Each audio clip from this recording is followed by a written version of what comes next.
Watch me flex my flow, you'll be the next to know. Spit it hot flambeau, swing them bars like whoa. Grab the remote control, must have called a million times, I'm on the other side, hello. Better watch that stream, caught up in the track to beat. Scrub that beat with bleach, so when I hit it, bro, I spit it clean. Burn it now, have to turn the furnace down. Y'all don't want this beef, I hit them with a holy cow. Hit them with the verse, got them thinking wow. This ain't a game, kid, why you play around? This that ill spit, them bars are so sick. I'll shock the whole world, anaphylactic. Every single time I spit another rhyme, the planets all align so bright I blind them with my shine. Bro, I'm designed to make your confidence decline. Every line about to blow like stepping on a landmine. Here we go. Here we go. Here we go. Oh man, we are live tonight, Saturday, coming at you a little bit better time. What is going on? We got a few of you guys popping on. You guys know what to do. Please share. Hopefully we got a good connection because we have a special guest coming on board tonight. So had to dress up a little bit. A few things to talk about. We have 2 races locally, one tomorrow and one the following week, and then another one the following week after that. So 3 weeks of racing in a row, which is pretty spectacular for this locally for sure. And basically going to try and pull the whole trifecta. Oh, yeah, and we got a football game this weekend too, so that won't be too bad. So what I wanted to do was start off with a little slot car. Not a lot of people know about the whole slot car thing, and basically what I want to do is I want to show you guys kind of like, we'll start off small and we'll work our way up. So let me just share this screen. You'd think I would have this down pat by now, but still don't have it down pat 100%. So we will do it like this, and hopefully that worked. Oh, you know what? That is the Ron Garrett Memorial Race. So I guess we are going to switch it up a little bit. As you guys know, this is Windsor RC Raceway's first ever big race, and that is February 26th and 27th. So mark your calendars for that one, and if you're into on-road, it is definitely a cool place. I was lucky enough to go to their first inaugural race at the new facility, and this place did not disappoint. I have to thank all of the folks involved, keeping the on-road racing alive and well in and around the Windsor area. But I am going to have to move this to the other side just so I can get on there exactly what I want. It won't let me share specific windows when I have it attached to the StreamYard one, so I do apologize for that.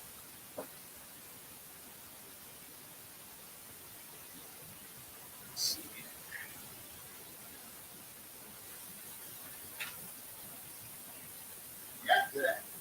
All right, there we go. I think we have it now. So, like I was saying, this is the slot car track, and it is local. I have been doing this for, man, I can't even remember how long, but this thing is awesome. It's all computer controlled. This is obviously the newer one, and basically it is 4 lanes, Viper controlled.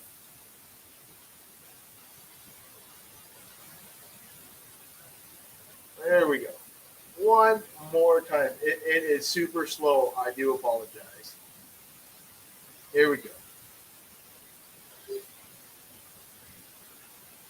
Now, I'm not sure if you can even see these little guys whipping around, but to scale, they are speed demons. Like, I can't even explain how precise these things are on the track. And obviously there is no steering, it is all on the throttle and being super smooth when doing that. So if you've never tried that out, they do offer crash and burn ones that are awesome. And you know what? If you are interested, all you have to do is hit up Mike Moore, and that is about it. So let's see what we got. Oh, you know what? Yeah, they are pretty cool. Noah, what's going on, bud? So there is one other big race that I do want to talk about, and that big race is the one up in Europe right now, and it is pretty cool. I would definitely love to get to that track one time live. It is in Europe, and I don't know if anybody's seen any of the runnings yet, but it's definitely a slick track. And I know what John was talking about with trying to change up some of the stuff. And I know that he was saying it could be, I don't know, slick, or he didn't want it to crystallize or whatever when he uses the treatment, right? So this is, I think, what he's trying to avoid. Let me see if I can get this playing.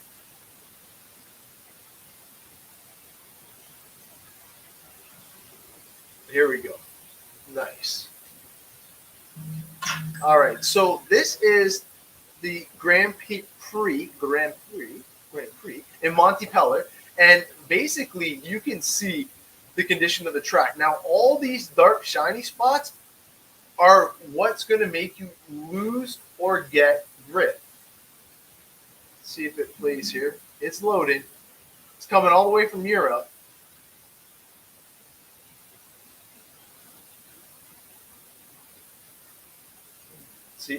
Let's see if it'll like that. No, I cannot get it to play. All right, so I'll just talk about it on. Oh, you know what? I scared it. It will not play. Boo. So here we'll have to remove that from the key. You know what? I think I might have to actually download the YouTube videos or get better internet. I do apologize.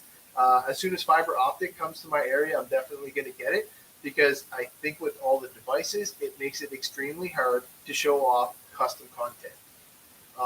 One of the things that I wanted to kind of segue into was this is one of Europe's biggest races. And as we all know, the first big race in the States is coming up.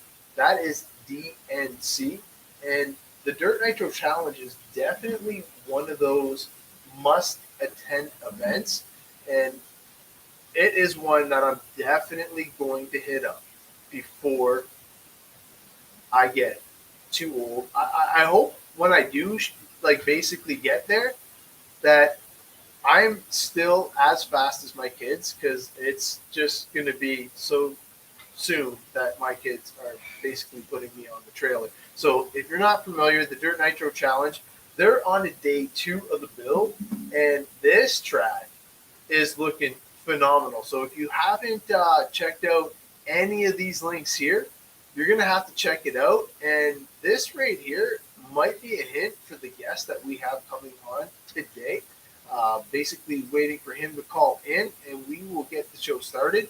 DNC 2022 build day 1, and then you got build day 2 if you are going to be watching this next weekend. I'm pretty excited to be checking this one out, actually. It should be one of the best races of the new year. Everybody basically had all the time to work out their kinks with their new chassis and all that stuff. So I think that we are going to be pretty impressed with what's going on at DNC, and basically who's the who's who of RC racing. So I got somebody calling in right now. So without further ado, we're going to pull him in to the screen. What is going on, Mark, man? Nice red colors. Yeah, we're wearing my FX shirt today. It looks good, man. So, obviously, you got to be pretty pumped getting ready for DNC. It's one of the biggest races in RC, if not one. Like it might be the biggest. Who knows, right? No, no, for sure. I mean, it's been so long since I've even been at a DNC. I mean, it's been since 2020, and kind of ever since COVID happened.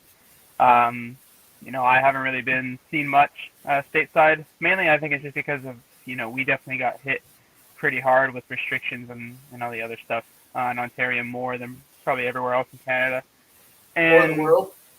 Or the world. But yeah, I feel like I've still definitely looked forward to these races, especially now that I haven't been to them in a while. It's going to be really exciting, and my results over there, I wouldn't necessarily say I have super high expectations, but I'm definitely not going there to be a bum. I mean, I know what I'm capable of. I know what I've been able to do at that race before, and I think for me, my goal going to it is have fun, enjoy it again, kind of get back in the swing of things, but normally I don't want to take the whole weekend to get back into it. Hopefully by the end of first practice I'll be right where I should be. That's awesome, man, and I wish you the best because you know what? We only have a few Canadians that are capable of making it over, and we're going to be rooting for you big time. This can kind of lead into question numero uno, though. How long have you actually been racing now? How long have I been racing, like in general? Yeah. Since I was 5 years old, so I guess 16 years. 16 wow. years. So I started racing. I was 5 years old. I started racing in August 2006. So that was the first time I started racing. My brother was already racing 2 years before that. And I remember the first race I went to was actually Action Hobbies, which used to be a track up in Kingsville. It was up in Kingsville, yes. And that was the first race I went to. I ran monster truck and just kind of, played around for a bit. Then I kind of got my feet wet more at hardcore, doing backflips. I remember they had this crossover jump in the middle, and they had these rails to kind of, I guess, support the jump, and I would just do backflips with my truck. And yeah, but since then, I kind of just, progressed to, what I am now, which is this is my 16th year racing. It doesn't seem like it's been that long, but it really has been. It doesn't, because when I met you, you were already lights out, fast as hell. But you just mentioned doing backflips with a monster truck. Nathan, my son's question is, what was the first car you ever raced? So, like, he wants to know the brand and all that, because I'm going to tell you his after you're done. The first thing I ever raced was, I think it was an X-Ray 808. I think that was the very first buggy I ever got. And then it kind of just, I started around 6, 7, because when I was 5 years old, like I got into racing, but I was kind of like 50-50, like it was more my brother and then kind of me, like just a little bit in behind. Yeah. But then I got an 808 in 2007, and then I think it was my first ever time I stood on the podium, which was, I think, the F-Main or something like that at a Glorix race in 2008. And there's a picture that my dad has of, like, the podium, and it's these two big, tall guys, and I'm just, a little small guy on third place. Awesome. So, yeah, and then after that, 2009, I got a Sen Matrix Truggy. Ran that for about a year, and then I got my first Mugen in a little bit later, 2009, which was an MBX 5T. Ran that for a while, then ran the ran the truck, and then transitioned to running buggy, which, even though the MBX6 was out, I only had the 5R, and I ran that thing for a while, and then slowly moved on, slowly got a little bit better equipment, because when it started, it was definitely more my brother being the main focus. And at that point, I don't even necessarily think we had the intention of being professionals. So it was just more for fun, and I was kind of left with, the leftovers. Like, okay, Derek's not using this anymore. Now you can have it. Oh, man. Yeah, so then I got an MBX6 truck that my dad bought used, and I ran that for a while. And then, just slowly transitioned. We had a quick little period with JQ there for about a year or 2 years. Mm-hmm. And then, Mugen up until 2016, and now X-Ray from 2017 to now. So it's just progressed every year. Right. So I'm going to bring it on just so you can see here. So this right here is Nathan's first ever RC, and he actually races. It's a 4-wheel steer rock crawler. It's an axial SWK that we took from a Barbie Jeep and turned it into a G.I. Joe Jeep for him. And that's what he raced because he was getting all the hand-me-downs from his sister. So he can totally relate to what you're saying with your brother and all that. So that killed his question. I actually have questions written down so I can keep it a little bit better organized. So obviously segueing in, we were talking about DNC and big races. What is the biggest race that you have ever attended so far in your career?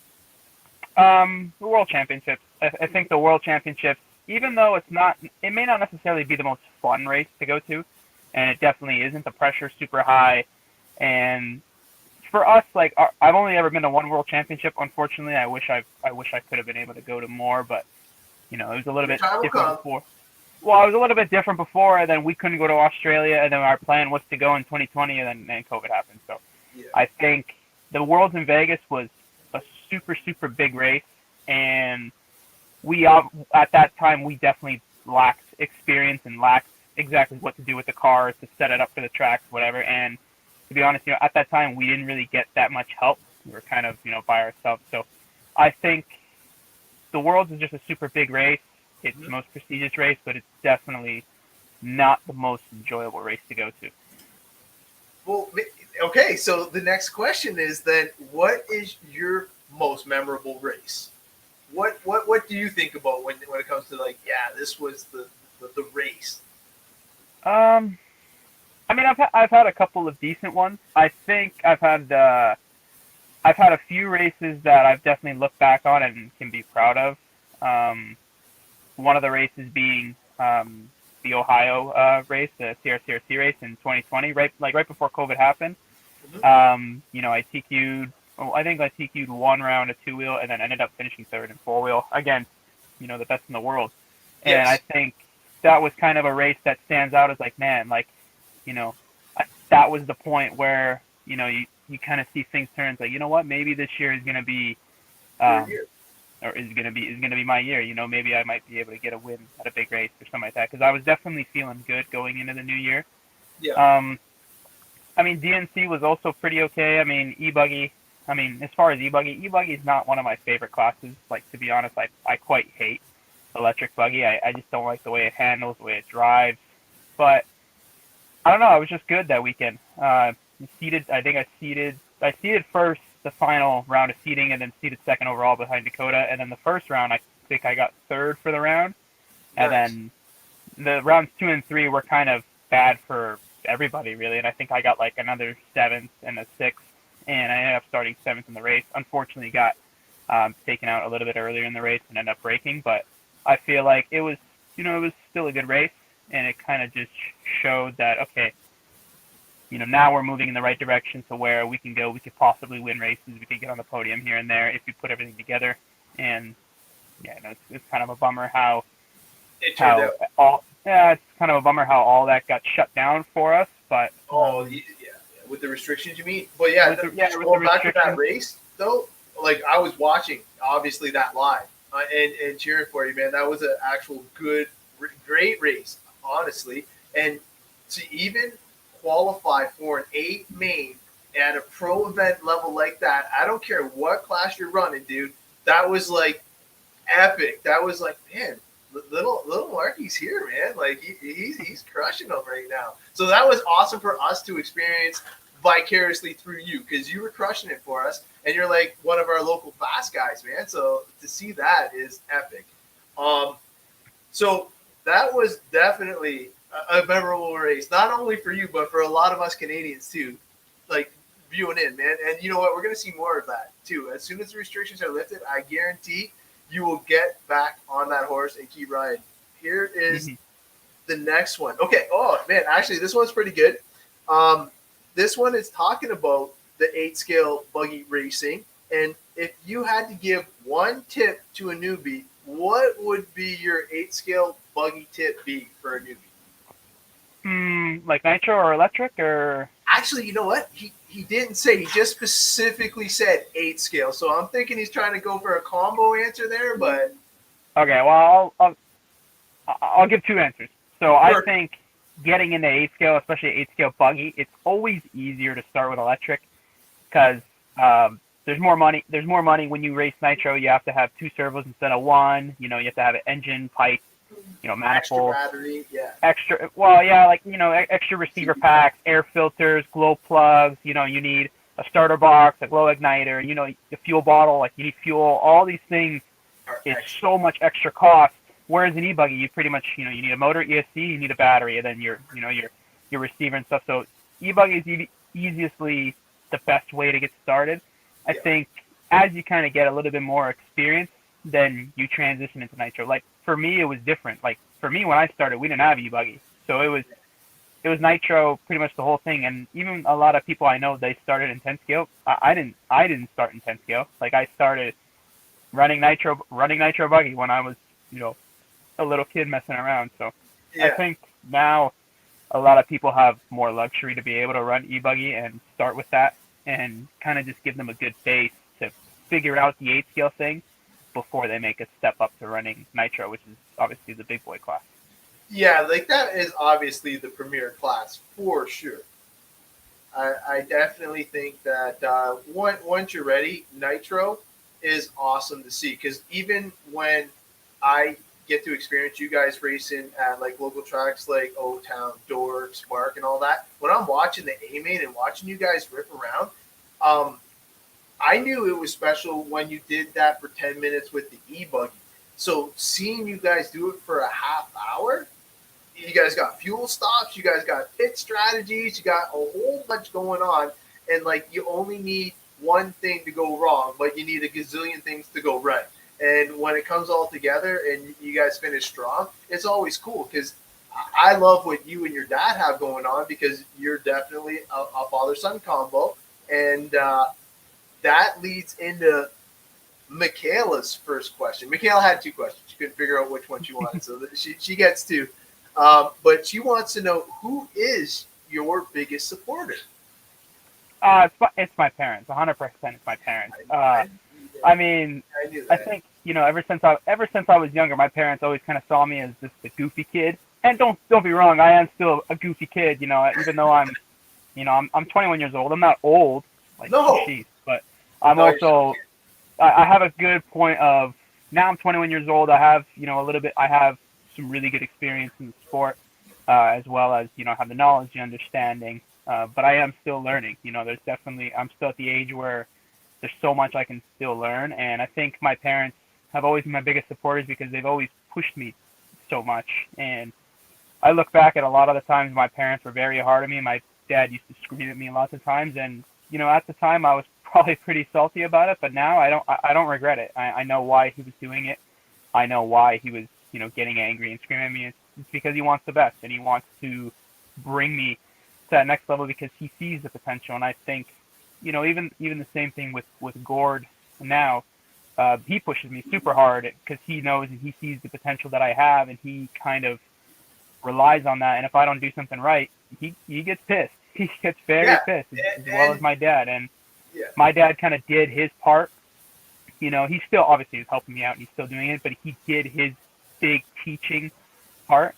And now I feel like it's transitioned to a little bit more of the team around me, having Gord, Paul, they're kind of pushing me to another level to where I have to, be if I want to become, a world champion someday. Yeah, if you want to be relevant in this industry, having Gordon Ty on your side is a huge plus. And that, I'll skip Michaela's second question because you brought up the teamwork and the support. But basically, the one question is how cool is it to have the fastest Canadian on your team and being able to bounce ideas off? It's really good, but it's also very frustrating at times. And the reason why is because I think me and Ty, we both expect a lot out of each other. And I think for my side, I'm kind of expecting not necessarily relying on everything they do, but we both kind of run very similar to the same setup. We run very close. Like, we don't necessarily drive exactly the same, but we drive in the range enough to where we can run the same stuff. So I feel like with me and him, we ran the same setup with each other for years, and especially Nice. when we were both running Proline. Now it's a little, a little fine tweak since he's running different tires. But I think the biggest thing is that, you know, we push each other, and I think more recently I pushed him more than he's been pushed, and I Awesome. definitely think it helps him. It helps me. I think just having them is such a huge gain because, like I said, they have so much experience. Ty is a world champion. Gordon, Ty, they're a world championship team.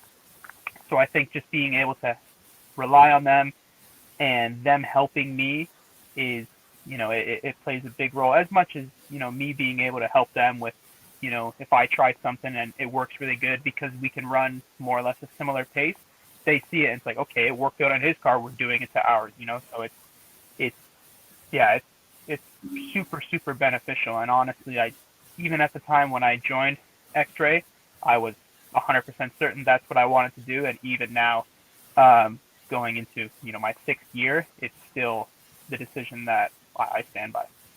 It's awesome to see you running with the top dogs with it, honestly. And had COVID not given this little hiccup here, I think that your momentum and upwards trend was awesome. Like the ceiling that you have is going to be epic, and I can't wait to be along for the ride because obviously we're going to be cheering you on for years to come. And you know what? It's awesome to see because whenever I got to see you around high caliber drivers, you definitely put your head down and you put in the work. I've seen your buggy tore apart to the point where I was like, oh my gosh, he's in between rounds doing this. Like, it was very impressive stuff. Always coming back out and learning.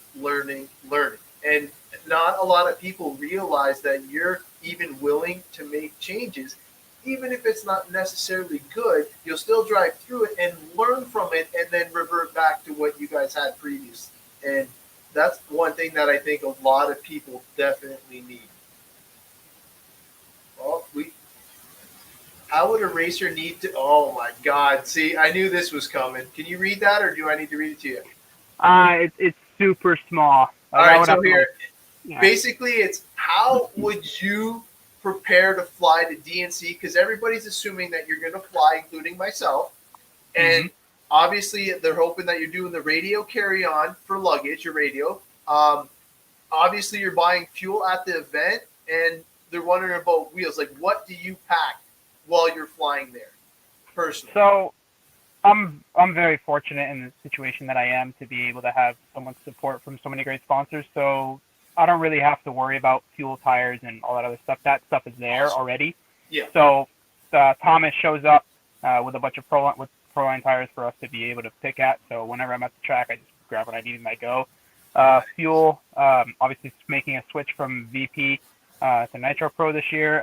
There's going to be someone there that is going to be, handing all the drivers their fuel. So we've kind of already established what we're going to need more or less for the weekend. And for the most part, we use only about a gallon. Like, it sounds weird considering we're there for so long, and we only burn through a gallon between 2 Nitro cars. It goes to show kind of how little practice we do have. And I think as far as packing, like, my radio and my lipos always stay with me. I always try to keep my cars in my carry-on, and the reason for that is because, sometimes you travel, check bags get lost, stuff like that, whereas if you have them in your backpack, or actually here, I'll show you. So I have these car bags from Hoodie, right? So I have these car bags that I usually put my cars into, and I try to bring those with me because if I'm at a situation to where, okay, I got to the track, but my bags are going to be a day late, 2 days late, I at least have my radio, my batteries, and my cars, and all my fuel and tires over there. So I can borrow, some tools from Ty, or borrow a charger from Ty and stuff until I get my stuff, but I have my essentials I need to race. Right. Yeah. You can still go there and get, because like you said, little track time, you need to make sure that when it's your turn, you're ready to try something. Yeah, no, for sure.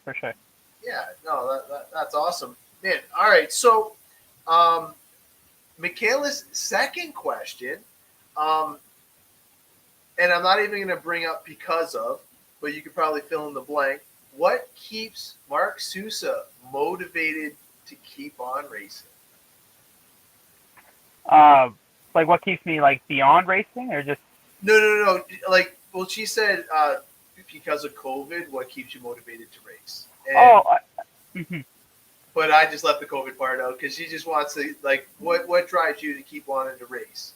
Is I think the basically biggest thing is, I was reaching, I was reaching a higher point in my career than I ever have, and then COVID kind of happened, and I guess you could say snatched it away from me. I definitely feel like 2020 was going to be a year to remember, and Yep. I'm not necessarily saying I was going to go out and win everything because I don't think that was going to happen, but I definitely feel like it was going to be the year to build and to really get my foot in there for real. Like I've always for the last 3-4 years since 2018, I've always been a guy like, okay, I can make the main, run in there and stuff like that. But I feel like 2020, I was going for big goals, and I think the reason why I'm so motivated is because I know what I was going to be capable of that year. I knew how much work I put in, how much dedication I have to be there, and I think it just drives me the fact that now, I just want to get back there so bad. I want to prove everybody wrong that, hey, if COVID wouldn't have been happening, who knows where I'd be.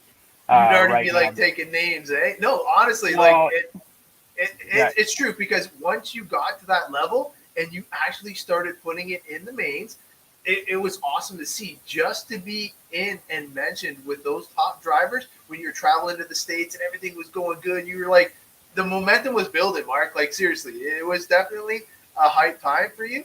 And I believe that was just showing the tip of the iceberg. So everybody in the States better know who Mark Sousa is because he's coming out swinging, and we're cheering for you, bud. yeah, and I mean, like I said, I feel like it's a situation to where I couldn't control anything, No. and That's why Michaela brought up the C word. Exactly. It definitely. For a long time, I was very upset. I was very, very upset, and kind of, I guess you could say I kind of rebuilt myself a little bit. Like, I went on this weight loss journey, lost weight, Yep. and kind of just transitioned my life. I met my girlfriend now that we're living together. Awesome. It's a different part of my life right now, but I feel like I'm just as motivated as I was 2 years ago, if not even more, because I want it so much. And like I said, I feel like 2 years of proving yourself. Like, because exactly. you could have been like, oh my God, dude, I'm rooting for you. Definitely think that you're going to pull off some big things. And you know what? Even for DNC, I personally want to tell you that just go there and have fun. I know you said that at the beginning of the show, but if you go there with the right attitude and just trying to have fun, better things will come. If you go there and put too much pressure on yourself and you get like in that funk or weird set of mind, being positive is key. And you know that because I think you're getting coached the right way. I think that you have a great support team behind you. And I think that they're waiting for you to get back at that level because racing around here locally, it's hard to find people at your level to push you. And I think that there's like maybe a handful of guys that can still do it. And it's crazy to see.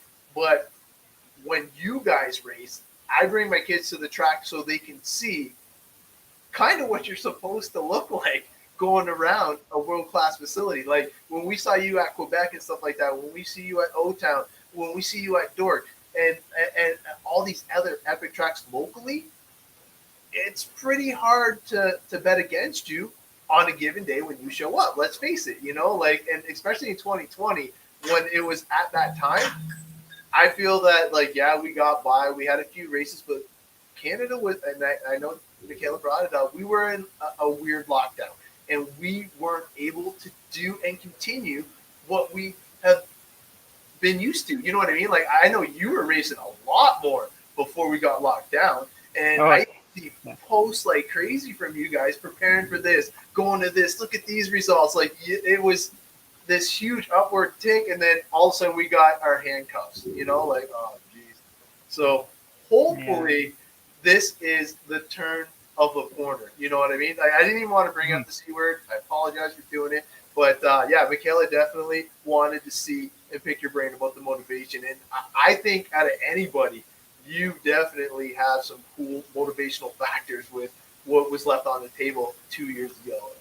And Yeah, it's sure. going to be sick, man. For sure. And I feel like, for myself, I went to Roarnats last year for 10 scale.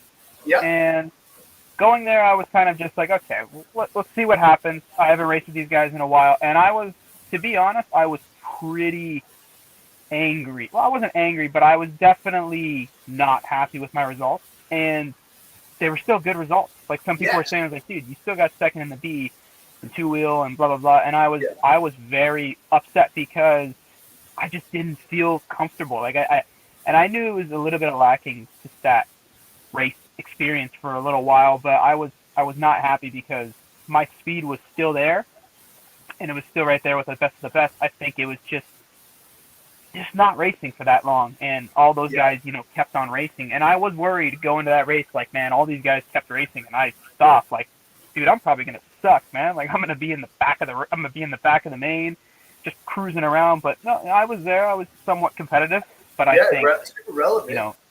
I think DNC is definitely going to be. I'm hoping to surprise a lot of people. That's for sure. Dude, as long as you go there with the excitement and enthusiasm, you're going to do awesome. Because before that, I don't know if a lot of people know, you were practicing in the indoor place in Quebec, right? I believe you actually got to go there. Yeah, and that facility is amazing. If you guys haven't checked it out, it's definitely in the descriptions below.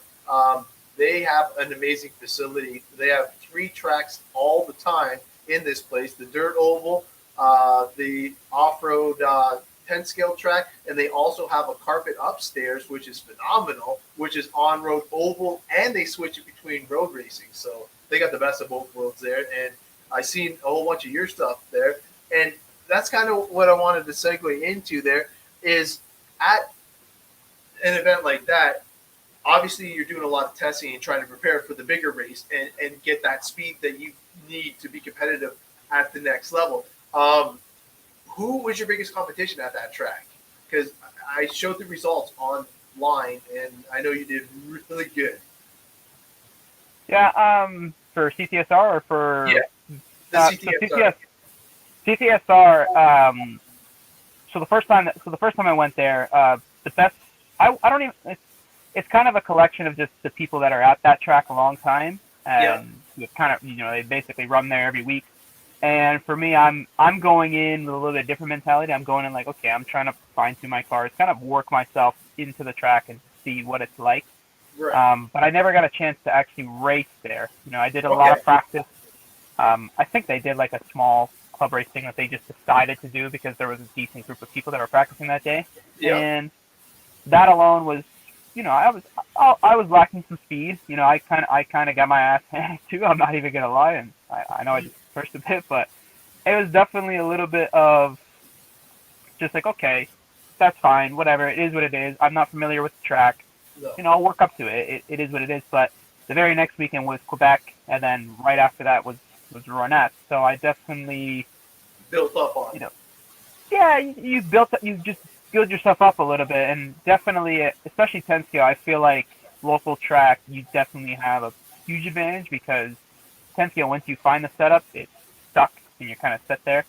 Yeah. But I feel like 8 scale is a lot different. 8 scale, there's a lot more of, I guess you want to say, a big boys sport, and you have to have a lot of experience to know exactly what to do. And even though at Quebec, it's a classic this year, I didn't get it right all the time. It was still a pretty good race. Yeah. Oh yeah. Like and it's funny that you say like home track advantage and stuff like that because our proximity to the RC clubhouse before it closed down, it was our home track, and I beat people there only because I had the tire prep down. I had all the setups down. Like I had an easier vehicle to drive fast, where other people, if they didn't get their setup dialed in, it was an unfair advantage, like you said, of the home track. Knowing that little bit and fine tuning it, right?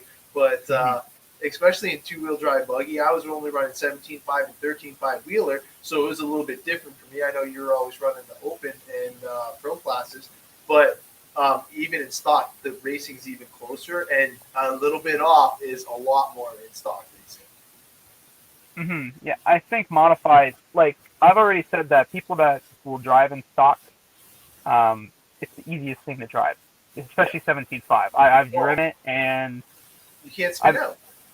That's the thing. I drive it, and I drive it like a four-wheel. Like you're kind of just going around the track, and now I kind of understand why some people at tighter tracks, they can obviously way closer into 17.5 when you don't need horsepower. And the biggest thing is that some people like I've had people send me setup sheets that they've ran for a 17.5, and they said, "Oh, you should try this. Maybe it's good." And I'm like, I don't think it'll work, but I try it anyways, and I try it, and most of the time it's always super soft. Okay. And they explain, it's like, "Oh, but it feels stiff for me." And it's like, yeah, but your car does not have any power. It doesn't squat as hard. Like, mod two-wheel buggy is easily the hardest thing to drive, but at the same time, it's the hardest thing to drive, but it's the easiest thing to drive at times. If you get it right, yes. I've handled a few that were set up correctly for my driving style, and it was phenomenal. But if it's set up for somebody like yourself or Andy Beater or somebody ridiculously fast, like if I took Mayfield's car, I would never be able to drive it. Nor do I think I'd be able to drive yours, unless we have similar driving styles, which I doubt, because you always seem to be in the groove where I like to, use the bike a few times here and there, but I always try and do it. One of the things we were talking about was how do you like people to get out of your way when they're approaching you? Because I don't know if you remember Mark. Anyways, he said he has the zigzag technique, and sometimes I try to get out of your way so much that I'll crash on the other side of the track to give you the inside. Meanwhile, if I just give you this much, you'll still get in the inside and take it. So I don't know why I freak out so much. It's just everybody says it's the top guy's approach speed is what's intimidating. Yeah, I think, at the same time for us, like, we can't really be too angry at lappers, because at the same time, they're out there just trying to do the best they can as well. And it just so happens that I think more at the top level that whenever we're going around, we're all doing a qualifier.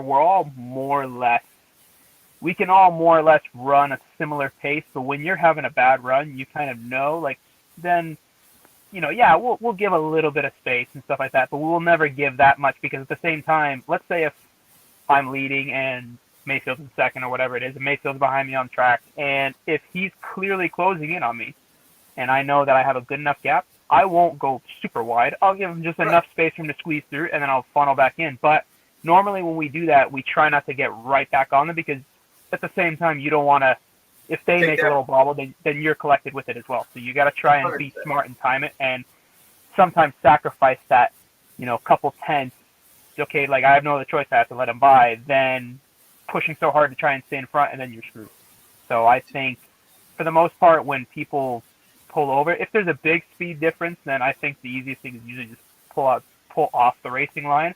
And most of the time, we know when someone's going to let us by and stuff like that, and you kind of just have to prepare for it. The one thing that is a big no-no that gets a lot of us mad is when people slam on the brakes right in front of you. Then it gets a little annoying, because at that point you want to avoid, but at the same time you're kind of blown away at what just happened, but you're trying to avoid it at the same time, and you smash in the back of them. But that's where some things could break, for sure. Yeah, and at that point it gets a little frustrating, but it's not the end of the world. We move on from it. So. You hear that, boys and girls? Do not brake check a top driver. They hate that, because what? Even as an amateur, I would hate that too, because I don't want to fix anything because of somebody else's mistake. If you see him approaching, honestly, literally, if you stay on your line instead of zigzagging, even if you hold the line, they are going to get around you, because they are in tune with the track. Now, if you are holding them up for one or two turns, yes, try and give them at least a line, and they will find their way safely towards or past you. Trust me, they're not going to take you out to pass you. But if you give them that extra space, it just makes it better for the both of you guys. And if you want, like you said, tail onto him, but don't get right behind him either, because if he bobbles for a quick sec, you don't want to run up on his wing and take him out when you just let him pass for a TQ run or something silly like that, right? Because let's face it, the best thing that they ever came up with was the resort. I feel bad for you guys when you have to race like people like myself when you're coming around for the 8th time and I gotta let you by. But when you guys actually get resorted into with you guys, I even like marshalling because you guys barely crash and I get to see the track from different perspectives and see what you guys do. So I'm like, oh, geez, I just should slow down in that spot where you guys just maintain through there, carry more corner speed, don't have to be marshaled, and guess what? You guys are crushing it because your consistency's right there. The next thing that I actually have is the consistency and what you look for. If you could give the viewers one tip when you're doing a track walk, what are you looking for? I mean, when we do track walks, we're mainly looking at more or less about, okay, how much space we have. Because if you look at it, like if you look at most of the pro drivers, we go out there on the first lap and we'll jump everything pretty much perfect. Yeah. And it's not even really a situation of like, we have to go at this speed and stuff like that. We kind of just, like, to be honest, we kind of just guess and we kind of just know more or less how much speed we're going to get off it.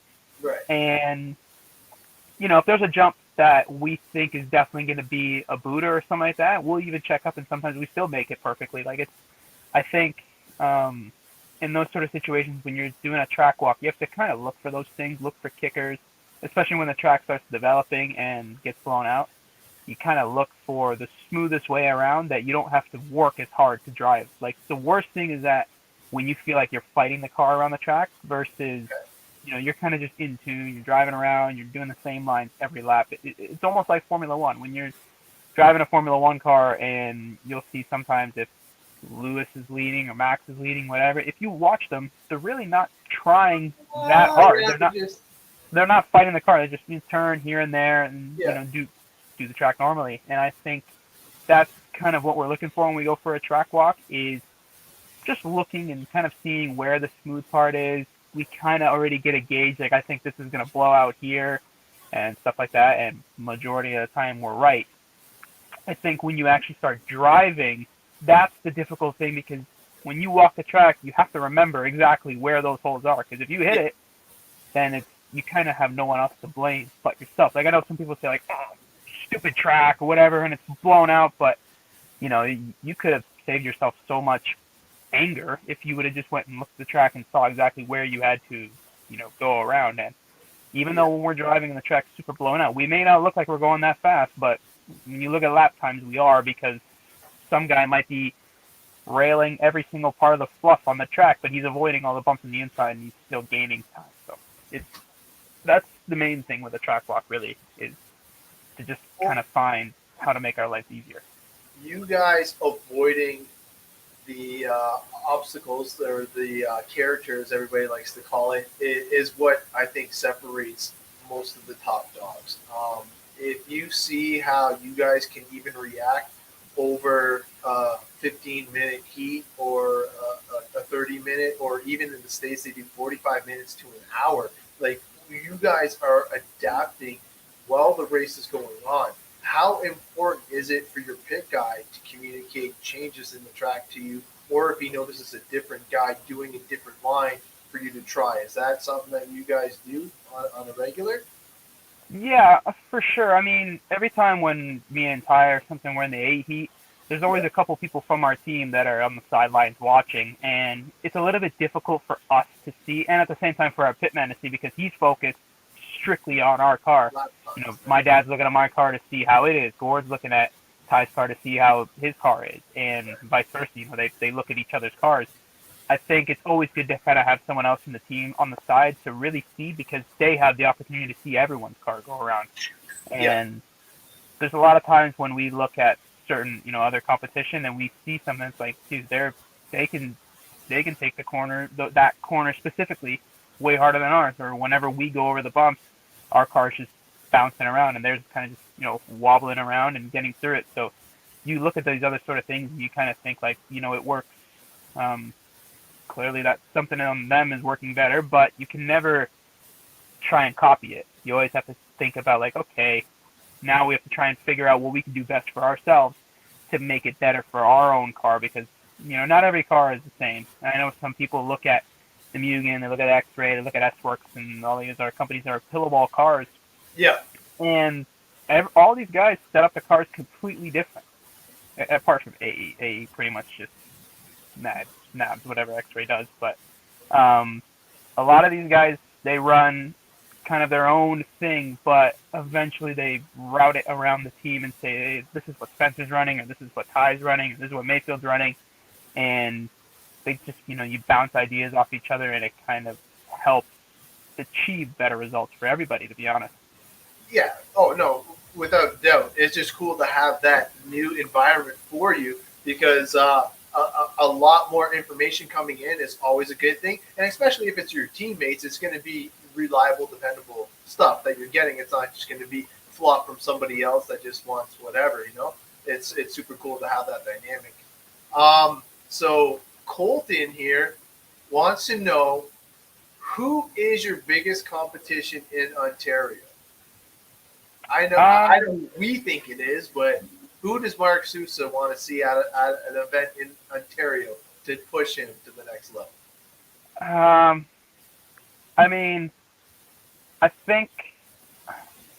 don't want to sound like, rude. I think, Douglas is super quick. I think he doesn't have stateside experience, which definitely hurts him more than it helps him, because when it kind of gets to a point where he's comfortable, like Otterville, he's super quick, and I think he's at that point now to where he can get something that's comfortable and then just use it and keep getting better at it. But I feel like if there's ever a point where they're a little bit lost and they're stuck, then it can be a little bit challenging for them. And I think that's all stateside experience. You have to be able to experience multiple different tracks to know what to change, to do this, to do that. I think I guess you can, I don't really count Quebec as Ontario, but I count, we race over there too. Yep. Damien is probably the next person I would say that's right there, and I definitely feel like he is a driver that I look forward to racing whenever I'm there, because I know he's quick enough to get up there if I'm not doing my job properly. And I think it's a lot of people kind of underestimate how difficult it is for drivers like me or drivers like Ty and stuff. When we go to races kind of locally for us, it's almost more pressure than going to a big race, because when you're at those races, you're almost expected to win. Yes. And if you don't, something's wrong. Then it's a little bit difficult. So that's why sometimes people look at me and it's like, why is your car stripped apart? It's like, well, because I still have to do the same thing, because if I break down, it doesn't look that good. X-Ray is not going to be that happy. All the companies I run for, they're not going to be that happy. So I think in the pits you definitely have your A game on. But honestly, both of those guys are fantastic. Like I love Douglas. He's still young. He's up and coming. He's hungry. And Damien earned my respect. The weekend that we went there, every time he's been fantastic. Treated my family with the utmost respect. And the one thing that I can say for Damien is he won that race. And then the next day on Monday, he was there picking up garbage from the facility. So, like, he's like the people's champ. To do that at a facility like that, oh, my God. I was, like, blown away.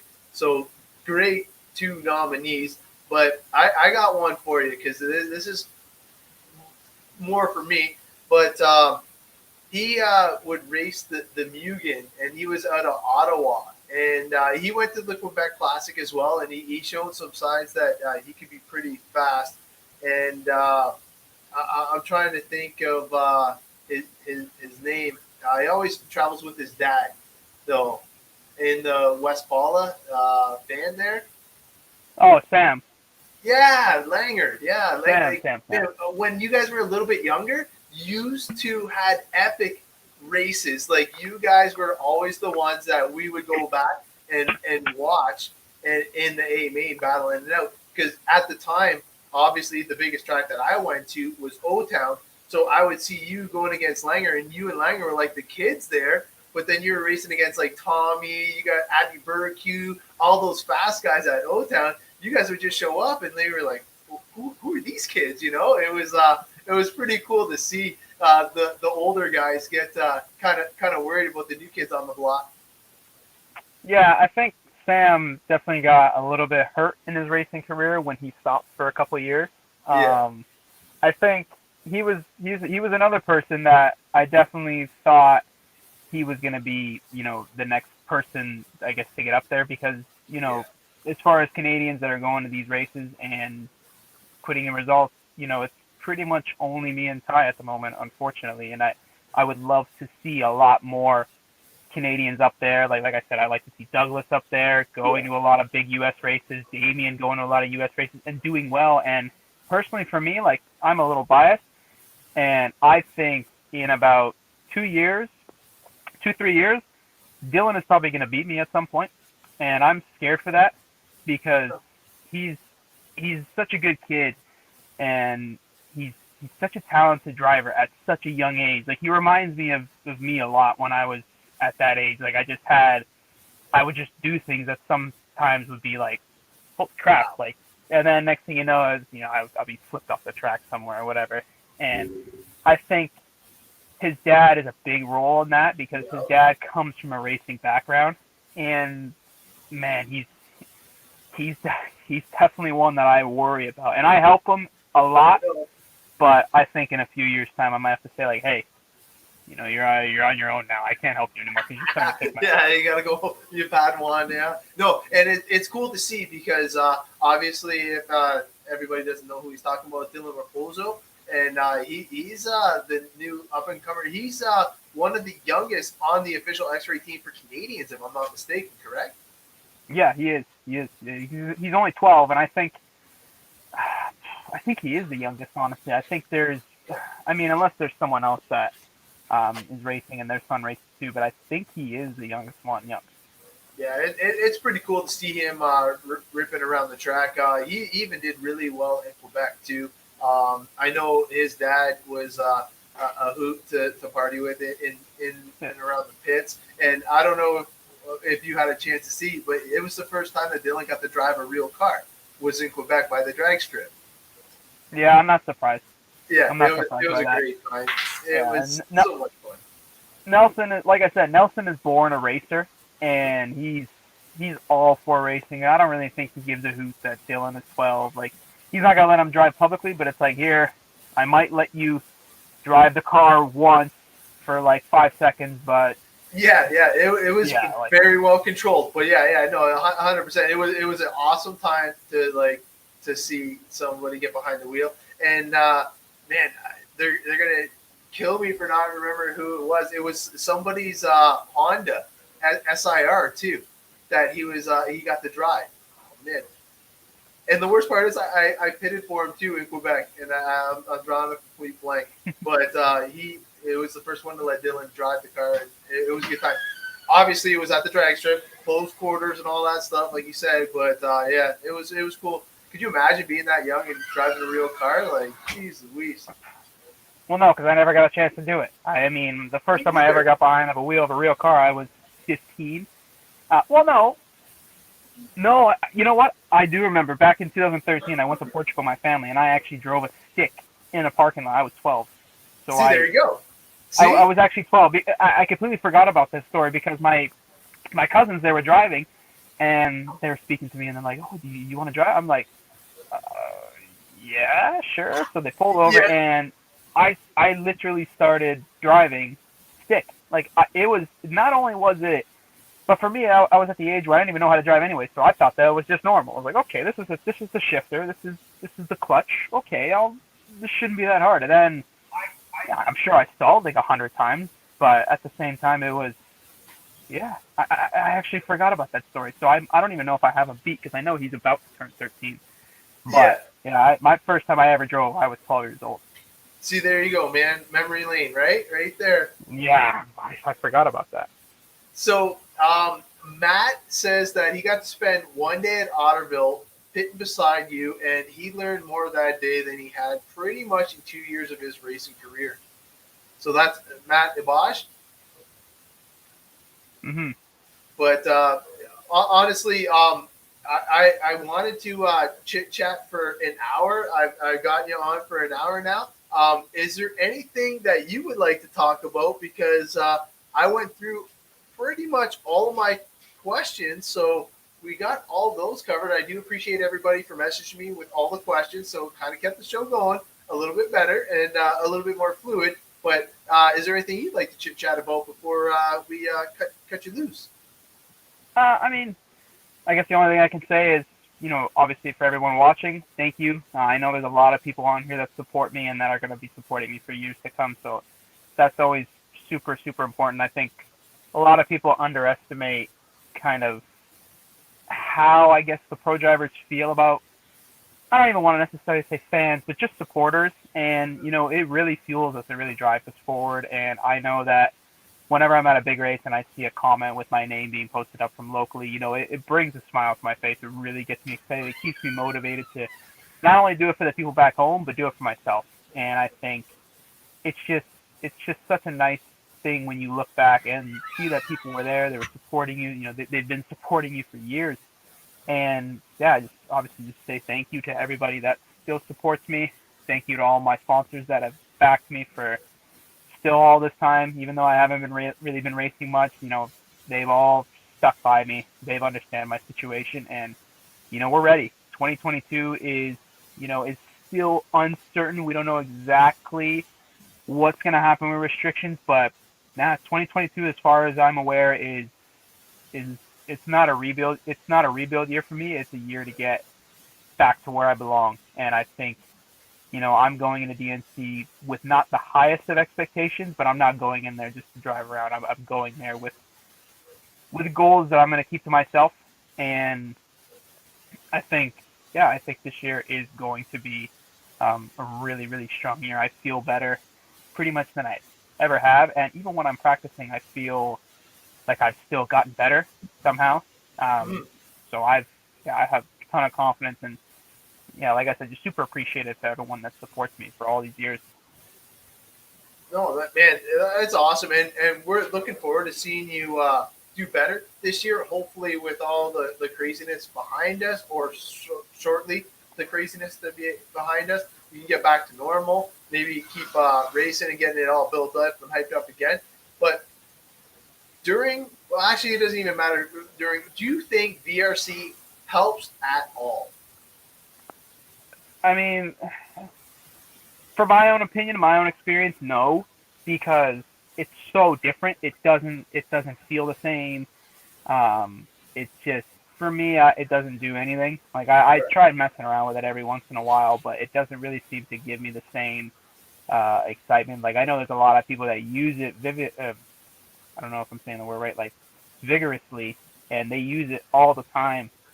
And they say it helps them, and I guess it's just kind of whatever you feel comfortable with. I personally think it's more of a head thing. Like you feel like, oh, I did this in the game, maybe it might translate to this, because even if you look at Formula One, a sim driver can hop into a Formula One car and be completely lost, and vice versa. Like some people, like they can drive a Formula One car and they hop into a sim, and it's way off. Like it's not the same. And like the only way you really understand it is if you do it yourself and actually try both things. But I think, I mean, for me, it's never helped.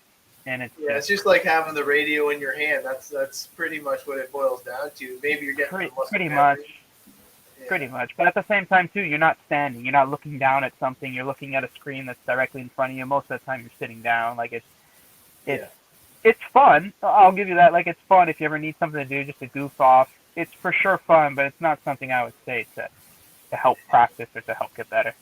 It's not a training tool for RC professionals. Is what you're saying. No. It's like I said, it's more just for fun. Yeah, more video game-ish. All right, man. No, I appreciate you coming on. So when do you guys fly out for DNC? I fly. So this is the first DNC that I'm actually going to by myself. Ooh.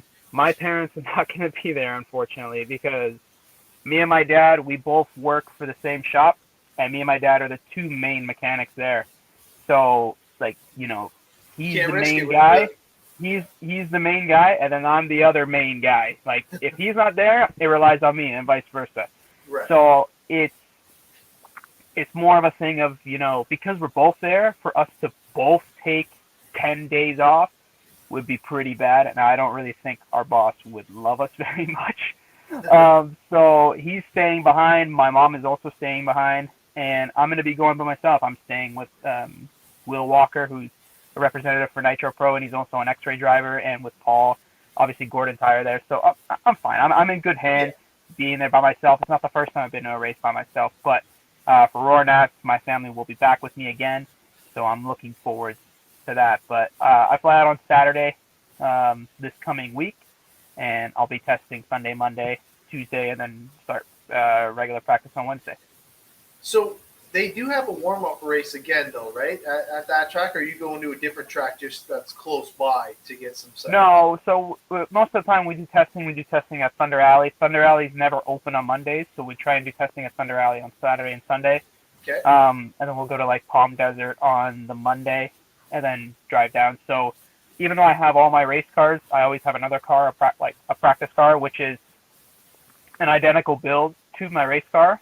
And some people, if they have a practice car, it's all beaten up. Like my practice car is prepared as good as my race car is, and you want to try and make sure you do that because you don't want to drive your practice car that's all beaten up, and then when you drive your race car, it feels totally different. So you want to try and get the cars very identical, and then when you're practicing, you get a good idea with it. So, and it's also just make sure that your race cars are fresh, they're ready to go. I don't ever build new cars and race with them. I usually just put new parts on my current cars. If I need to change something, I will. Like if the only thing I really change from new parts is new plastics, stuff like that. Usually I don't run my cars into the ground before I start putting new parts in. So it's I'm just looking forward to it. Looking forward to getting back on track and getting back to the West Coast, especially because that's where the big boys are. That's where the big races are. So I'm looking forward to getting back to it. The competition is definitely going to be there. We'll definitely be watching, and if I can, what I'll do is I'll actually try and catch some of the clips of qualifying and stuff like that, and I'll throw it on the show because by Saturday night, you guys should be pretty deep into all the qualifiers, if not done it, and already running the lower mains. So I think that you're going to be doing awesome. Like I said, just go there, have fun, and you know what? Yeah, being by yourself, 21, Team X-Ray, going up, big swinging. Yeah, I think there's going to be 3 Canadians up there this time, or possibly more. 3 I think Bego is going to go. Awesome. Bego usually goes. Bego is usually gone. There's always been a couple Canadians. Like I said, there's a couple of people that always go to DNC. It's just COVID screwed it all. I think. Yes. Since COVID, me and Ty are the only real Canadians that have still traveled stateside a couple times. I've only been to States twice, basically, since COVID happened. And I think it's a little bit of a different scenario for both of us. We're kind of still expected to be at those races, but at the same time, X-Ray and Gord and everyone else, they understand my situation. They understood my situation a little bit better because I really could not go anywhere. I was basically stuck. Now I'm at a point where I can go with some little restrictions here and there, but I can go. So it's really fortunate. And like I said, I'm just excited to get back out there, honestly. Now, when you guys go, you were talking about testing with your practice buggy and stuff like that. Obviously, it is super important when you go to an event like this that you can have as much as you possibly can prepared. Because I know that everybody from Dorp would go to that event, and we were going to go up with them this year. Now, I'm not sure if Ron Lupel and all those boys are going up again this year, but you've seen all their posts and pictures. You probably partied with them in the pits a bit. But we want to go in 2023, and hopefully, like, you'll be like the world champ by then or something cool like that. But like, we want to get to this race. Like, that is a bucket race. And what's cool is for my kids, they run the U15 there as well. So they have the junior class as well, which is awesome. And honestly, I have more fun watching my kids race than when I race now because I'm out of control. It's just like you're like your dad watches you now. You know what I mean? It's like way better, way more exciting, and you guys can actually do what these things are supposed to do. Is there anything out of the 10 days that you have planned that is non-RC racing related for the 10 days? Yeah, we're probably going to have Chick-fil-A 10 times. That's pretty much it. It's pretty, I mean, we go there and I remember people used to tell me before, it's like, oh, you going on vacation? I was like, sure, we'll call it that, because it's not really a vacation. You're up at 6 a.m., you get to the track at 7, you don't come back until midnight. And you're working. You're there working. Like, I remember Dylan told me a story about when he went to 10 Scale Nat in 2019, and even though it's an indoor race, it's pretty similar to how an 8 scale race is. And I remember he came out and he told his dad, he's like, Dad, why does everyone look so angry? And Nelson's like, they're not angry, they're working. Because when we're in a 10 scale race, we're in a smaller area to the point where everybody can hear everything we're saying. So we're so focused and so in tune with our own stuff that, yeah, I'm sure once I might pass by Mayfield, me and him will have a conversation or something like that, or one of my other good buddies at the races and stuff like that. But for the most part, to be honest, we all kind of hate each other to a degree. We like each other, but we also hate each other. And it's, off track, we can all be, we'll all be buddies and stuff like that. But when we're on track, like, I don't care. Like, I don't care. Like, if there's ever a scenario where you have to move someone out of the way, most of the time another driver won't even get that upset because they understand and they would do the exact same thing. So it's put on your big boy pants and pull it, right? Yeah, I remember before when I first started getting my feet wet, making mains and stuff like that, I was a bit of a B word with the drivers, and kind of just pulled over and let them go and stuff. And my dad was like, what the hell are you doing? Why are you letting them go all the time? It's like, oh, I don't want to ruin their race. And he's like, screw their race. You focus on yours, right? And then just over time, you get used to it. You get used to being in that position, and it's like, you know what? I'm faster than him, or I can beat him and stuff like that. So you stop being a fanboy and started being a pro. Yeah, exactly. And some drivers kind of have that mentality of they just go no matter what, and then some drivers have the mentality of I'll hold back and see where it plays out. And most of the time, the drivers that just go for it, they make it, and the guys that don't, they don't. So it's kind of a tough sport, and you're either, I guess you could say, you either go eat or you stay hungry. And I like it. I guess I'm ready to eat. Yeah, man, you got an appetite now, man, because you got a few years that you missed due to all the things, and I know everybody's wishing you good luck. I know Jonathan's like, man, hope you make the A. I just hope you go there and you have a great experience and just build upon your confidence, because once the confidence comes, it's lights out for everybody, because you already know that you have a capable platform. You already know that you have an awesome team backing you. You have all the support in Canada. You have your parents backing you. Like, it's going to be epic, man. You're like basically one of the top dogs going there to do battle for Canada. And it's going to be cool to see, man. I know I'm looking forward to it. It sucks that it's still a few weeks away, but I'm sure you're more nervous about it than we are. But I can't wait to start seeing it live on live RC, not VRC, VRC on the brain, but live RC, and we'll definitely be rooting for you, and you'll see some posts on media for sure. Yeah, of course. The social media is such a big part of racing now that we, it's in our contract. We have to do a lot of social media too. So, no, you guys will definitely be hearing from me for sure.